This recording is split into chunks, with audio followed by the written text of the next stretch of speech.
أستراليا كان عندها مشكلة جمال زايدة عن اللزوم، وعملت إيه؟ ضربتهم بالنار.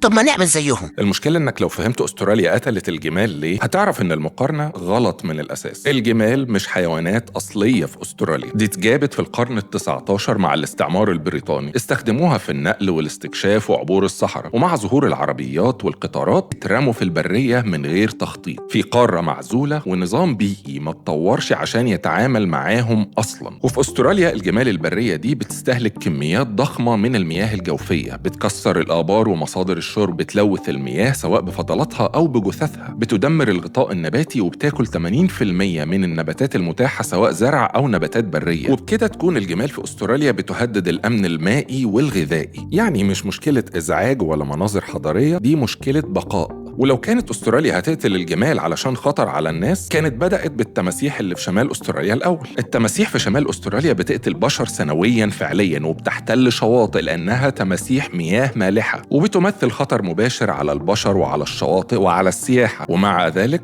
أستراليا ما أبدتش التماسيح لأنها نوع أصلي، جزء من النظام البيئي الأصلي، والنظام البيئي بيدار مش بيتشال. يعني أستراليا بتقتل الجمال البرية علشان هتدخلها في مجاعة، فاللي يقولك بعد كده نقتل الكلاب ما أستراليا بتقتل الجمال، هو هنا بيقارن ما بين نظام اجتماعي متعايش وما بين غزو بيئي قاتل، ودي ما اسمهاش مقارنة، دي مغالطة. ولو لسه بعد ده كله مصمم تقارن الجمال في أستراليا بالكلاب في شوارع مصر، بالتوفيق.